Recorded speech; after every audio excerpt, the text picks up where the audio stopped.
siéger l'un à ta droite et l'autre à ta gauche dans ta gloire. Jésus leur dit, vous ne savez pas ce que vous demandez.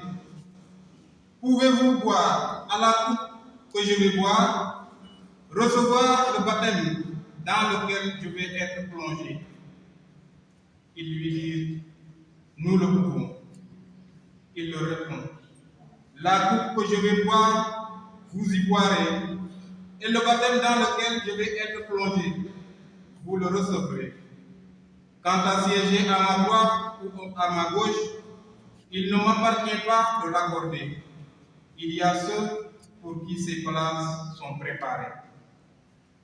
Les 10 autres avaient entendu et ils s'indignaient contre Jacques et Jean.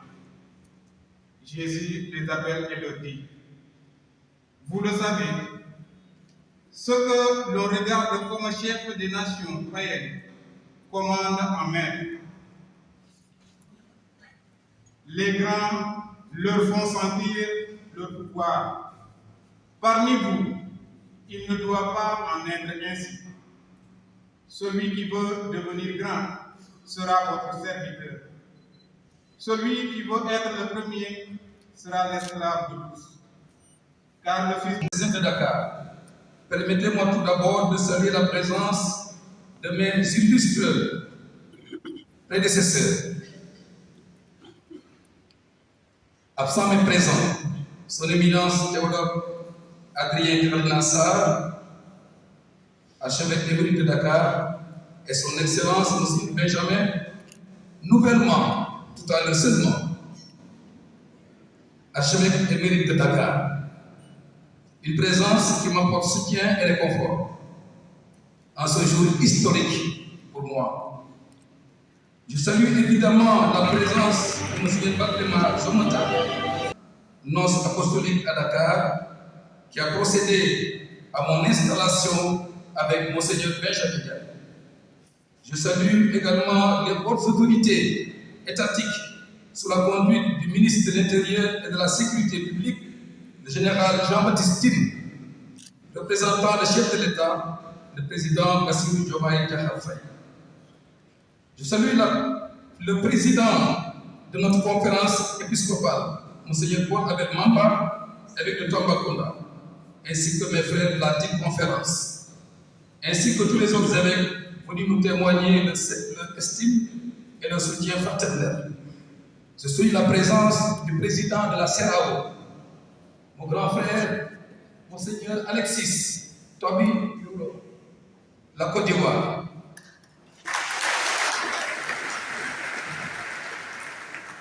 Je salue et je remercie d'emblée le curé de la cathédrale, Abbé Jacques Diouf, qui m'a accueilli, qui m'a introduit dans ma cathédrale, mais aussi sa cathédrale. Merci, monsieur.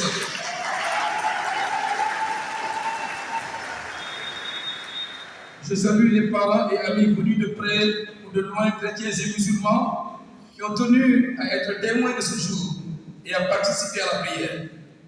Je salue les dignitaires, l'imam, le grand sérine et les autres. Je salue les amis de Thiès, anciens diocésains, et leurs partenaires et amis de l'Allemagne et de Bamberg, plus précisément. À la fin de cette célébration, des remerciements plus larges seront exprimés. Et je reprendrai la parole pour partager quelques sentiments et impressions. Je vous livre à présent ma méditation sur la parole de Dieu qui vient de nous être adressée. Frères et sœurs, retenons tout d'abord que la célébration que nous célébrons aujourd'hui, la fête des saints apôtres Philippe et Jacques, compagnons de Jésus, partageant sa vie et son ministère de la Galilée à Jérusalem, et continuateur de la mission de l'annonce de la bonne nouvelle. Ils ont été des témoins intrépides de l'Évangile jusqu'au don de leur propre vie. C'est pourquoi nous sommes mis en rouge pour leur rendre hommage. À l'instar du Maître, ils se sont donnés, celui qui est venu, non pas pour être servi, mais pour servir et donner sa vie. à l'instar du bon pasteur qui donne sa vie. Je perçois donc comme un signe de la providence que mon installation comme archevêque de Dakar coïncide avec une fête des apôtres, étant donné que les évêques sont les successeurs des apôtres, en union avec le souverain pontife et sous son autorité. J'ai cité le décret Christus Dominus sur la charge pastorale des évêques dans l'Église au numéro 2. Les étudiants en théologie connaissent la fameuse expression cum Petro et sub Petro. C'est donc tout naturellement, frères et sœurs, que nos pensées et nos prières s'orientent vers le Vatican à Rome, où le successeur de Pierre, le pape, sera très prochainement désigné par la grâce et la lumière du Saint-Esprit. Frères et sœurs, la catégorie théologique, pour ainsi dire, de la succession ou de la continuité apostolique est essentielle pour comprendre la nature de l'autorité dans l'Église, comme à la fois une autorité sacrée, dont l'origine provient du Christ lui-même qui a choisi ses apôtres, tout en étant non pas une autorité de domination ou de potentat excessif et abusif, mais au contraire une autorité de service humble et dévouée, d'oblation de soi-même, allant jusqu'au don de sa propre vie. Celui qui veut devenir grand sera votre serviteur. Celui qui veut être parmi vous le premier sera l'esclave de tous. Matthieu 10, 43 à 44.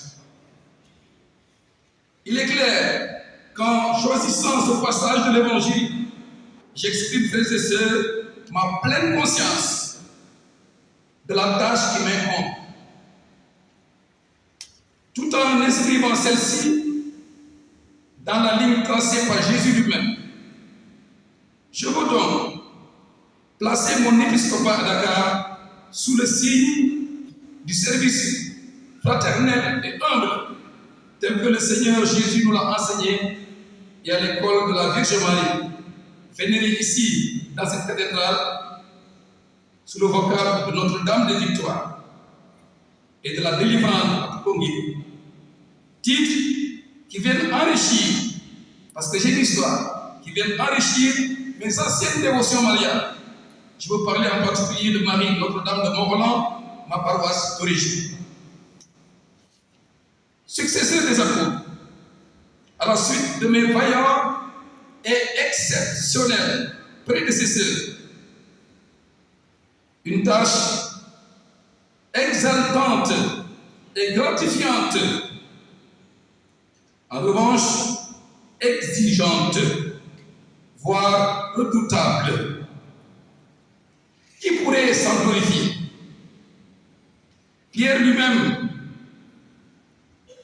bien qu'il fût établi chef des 12, devant confirmer ses frères dans la foi, a failli par un triple reniement. Qui pourrait donc s'en glorifier? Qui pourrait prétendre être à la hauteur d'une telle mission? Assurément personne. Tout est grâce. N'est-ce pas, monsieur le mandat? Tout est grâce. C'est la grâce de Dieu qui nous surprend, nous étonne et nous donne les ressources surnaturelles dont nous avons besoin. La grâce.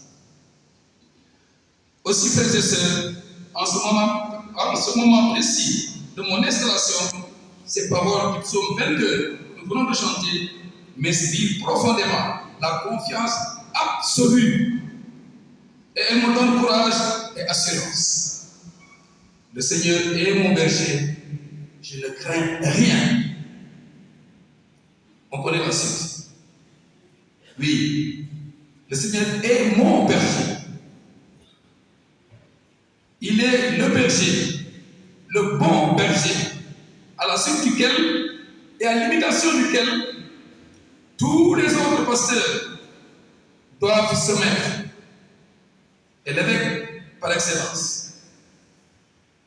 Aussi, les dispositions décrites par l'apôtre Pierre dans l'Épître conviennent-elles parfaitement pour constituer la ligne de conduite et le point de référence dans la vie comme dans le ministère ou la mission de tout pasteur dans notre Église, diacre, prêtre, évêque. Je cite: soyez les pasteurs du troupeau. Veillez sur lui non pas par contrainte, mais de plein gré selon Dieu, non pas par cupidité, mais par dévouement, non pas en commandant à maître à ceux qui vous sont confiés, mais en devenant les modèles du troupeau. Parole grave. Voilà, chers confrères dans le sacerdoce, tout un programme de vie et de service bien difficile et bien pesant. Mais décharge ton fardeau sur le Seigneur, il prendra soin de toi. Jamais il ne permettra que le juste s'écoule. Psaume 54, verset 23. Frères et sœurs, l'ambition et la prétention, voire l'orgueil, sont tapis au fond du cœur de l'homme, comme le montre l'évangile de ce jour qui relate la demande des deux frères, Jacques et Jean, ou de leur mère, selon Saint Matthieu au chapitre 20, verset 20. Saint Marc souligne que les 10 autres qui avaient entendu la requête se mirent à s'indigner contre Jacques et Jean. Mais pourquoi donc? Certainement parce que eux aussi n'étaient pas loin d'être mus par les mêmes aspirations. Être grand, être premier. C'est alors que Jésus intervient vigoureusement pour les appeler à l'ordre, mais encore plus pour fixer comme une loi constitutionnelle pour coller à l'actualité. Jésus fixe comme une loi constitutionnelle fondamentale de la communauté des apôtres et de l'Église par conséquent. Je le cite. Vous le savez, ce que l'on regarde comme chef des nations les commande en maître. Les grands leur font sentir le pouvoir. Écoutez bien, parmi vous, il ne doit pas en être ainsi.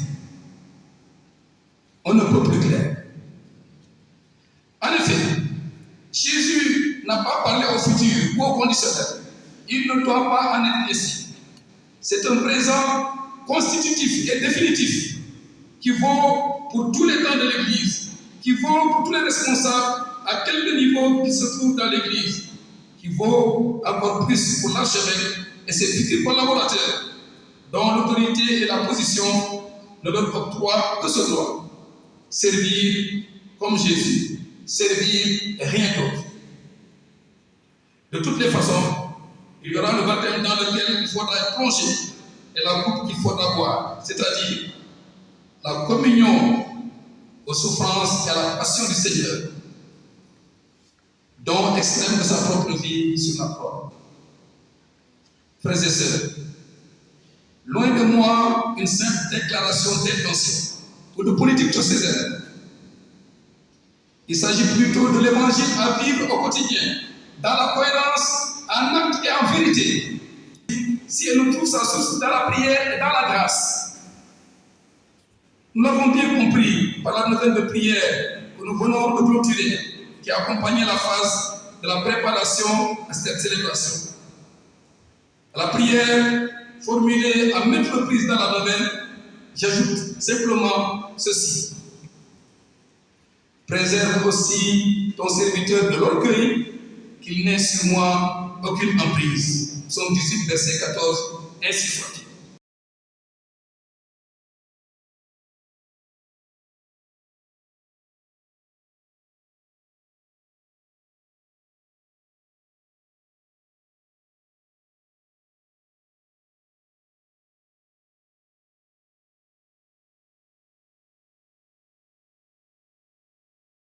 Thank you.